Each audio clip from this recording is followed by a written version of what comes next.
much for joining me here today. I am happy to be chatting with new friends, Peter and Felice Hardy from Winchester, Great Britain. And they are avid ski enthusiasts as well as massive travelers. I'm super jealous. So we're going to be talking about all things skiing and travel today. So thanks for joining Talking Travel with Wendy, and welcome. Thank you for having us. We're excited to be here with you. Yeah, it's really exciting for us.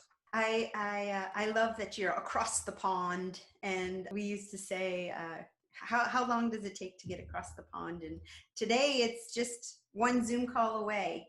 Exactly. How long have you just loved skiing and hiking and biking? Well, I've skied since I was 3 years old. I skied since I was about 12, so I'm the latecomer. Okay. And we have a job. Well, we have had a job for years where we managed to do lots of skiing, which is great. Well, tell me about that.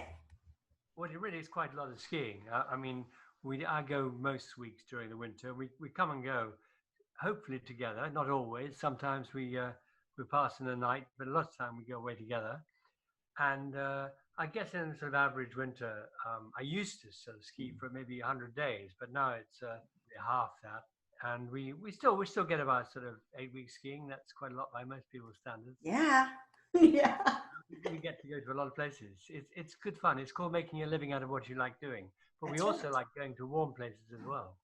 And we also love going to the Alps and the Rockies in summer for hiking Okay. and other sports. And cycling and just about everything. And eating. Never forget eating. Of course. That's like half the fun of traveling. Oh, yeah, absolutely. The question we always get asked is, what's the best ski resort in the world? And, you know, you can't meet anyone with that. Then after about half an hour, they say to you, oh, Peter, please, what's the best ski resort in the world? And the answer, there are lots of answers. And my stock answer is to say, well, it could be almost anywhere. Some of the best days skiing we've had have been in the most remote places that no one's ever heard of. But basically, if you go up the mountain, you wake up in the morning and it's a sunny day and it's snowed about maybe 20 inches overnight, and the sun is shining from a blue sky, and the ice crystals are dancing in the air, and it's so cold, and you go up the mountain and you're with friends, and lunch looks promising. That's the best ski resort in the world. So basically, it's whichever ski resort you're at. Yeah, it helps if the weather's good and you can see where you're going. And I like a pretty resort too. I mean, everywhere has great scenery, but it's nice. You know, there's some of the, one of my favorites is Zermatt in Switzerland, which Oh, yes. really quaint chalets, wooden chalets, and Kitzbühel in Austria is another one, because they're really beautiful.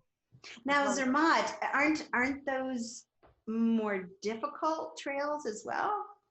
They are in Zermatt, but Kitzbühel, which is equally beautiful, has a lot easier skiing. Okay. Kitzbühel is famous for the Hahnenkamm race, which is the toughest downhill on the World Cup circuit. But when it's not prepared for racing, it's actually a sort of family ski run. It's Okay. just cover it in ice and put the jumps in. It gets really dangerous and difficult. I was going to say there's lots of easier skiing in Austria, and all the villages are so pretty. And there's lots of atmosphere, which you don't always get in the more modern resorts. And then there's what is our actual favorite resort, not the stock answer, but the actual favorite resort. And it is unquestionably Jackson Hole in Wyoming. We love it because it has great atmosphere. It's a cowboy town. You see elk walking around, and a moose, occasional moose. Yeah, sometimes the moose want to avoid those. And it's just really just full of atmosphere and lots of lovely little shops and restaurants. Great skiing. I mean, it's quite difficult skiing, but we did take one of our kids learnt to ski there, so there is skiing for beginners as well. Yeah, we've skied in Japan and we've skied in Chile as well. Okay.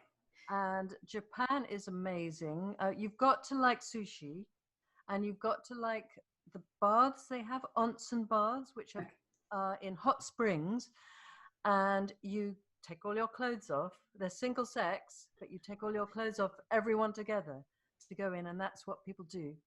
in the evening. That's a sort of Yeah, I got used to all of that when we lived in Germany, but some of my American friends are still quite skittish about doing that. But after about 5 seconds, nobody really cares and everybody's doing it. You just go with it. yeah, And sometimes in Japan too, they have, especially on Hokkaido, the North Island, they have these hot springs on the mountainside. So you're going through down the ski run, you go through some woods, down a meadow, and there is a little pool of bath temperature water. Wow. And people just stop and just strip all their clothes off and get in and sit around in there for a while. And that's okay. Getting out's the hard bit. Yeah, yeah. You got to put the clothes back on. In Chile, there are because you ski on a volcano. We skied on a volcano, or just at the base of the volcano. So again, all the boiling hot water is piped into the swimming pools, the hotel swimming pools. Well, not boiling hot, but it's not boiling, but hot. Well, enough for bath. Yeah. I bet that's really invigorating, though, being in the cold and then going into those hot springs. And out again. Yeah. And out again. So we love going to all sorts of different countries to ski because every single one is so different from each other. And Felice, who do you work for?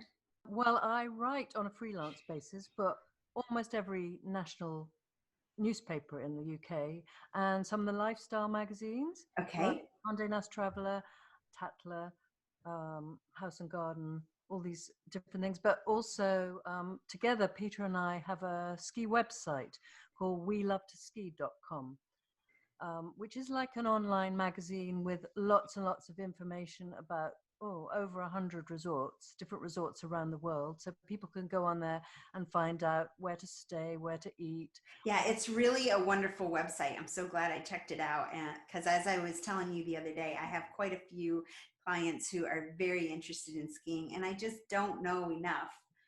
So I'm so happy to talk to professionals who do. So you can go on there and find out everything. Well, and they can sign up for your podcast too. And the podcast is called... Now, the podcast is not connected with We Love Okay. It's called Action Packed. Action Packed Travel is the full name. So the website is actionpackedtravel.com. Okay. And you can listen to the podcast on iTunes and Spotify and all those places. And it's a new venture for us. We started it in March. Okay. And it's not just skiing, it's travel worldwide. And we interview interesting people who've been inspired by their travels, like you, Wendy. Yeah. And I think we've had about 12 episodes so far, and a lot more lined up, and some really interesting people. The first person to fly a hot air balloon over Everest, for example. Oh, wow. We've I had don't know. some explorers who've been to the North and the South Pole, and we've had a man that kayaked from Greenland to Scotland. My favorite was a jewelry expert who she's quite well known here because she appears on a TV show, and she's one of the world's most famous gemologists. She finds... I love that episode. I listened to that. It was so fascinating. I had no idea all of that went into gemology. And I really didn't. I just took it all for granted, like they found a stone. I realized there was some science behind it, but not as much as the episode shared. Wow.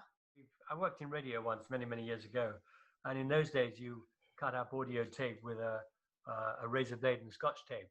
Yeah. These young people, they just get on there and know right away, intuitively. Makes me so mad. It's fun. It's fun learning too. Yeah. And one of the things that I have really enjoyed about creating the podcast and joining the podcast community is how helpful and friendly everyone is. Have you found that to be true? I found that as Absolutely. well. Yeah. It's amazing how helpful people are.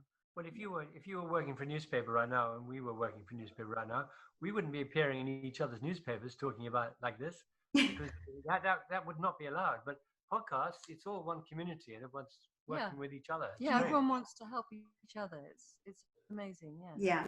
Have you ever faced bad weather that has canceled a trip? Well, usually they're not cancelled, but we've been to Austria once in December, and when we got there, It was to see all these new chalets that had just opened. When we got there, there was no snow at all. So no one could go skiing. So that's one of the problems. And the other problem is too much snow. So you can have that and you can be stuck not being able to get into the resort or not being able to get out. Or not being able to ski too, because if it's too much snow, the lifts are closed because of avalanche danger. So the best skiing is when you have the right amount of snow, not too little, not too much. And we always say to people, you need to go to a resort that has very reliable snow. That's so you don't want to go to one too low down. And I know Peter's favorite resort is Val d'Isère in France. Well, I do work for them, actually. I must confess I do the marketing for them. But it always has plenty of snow, always.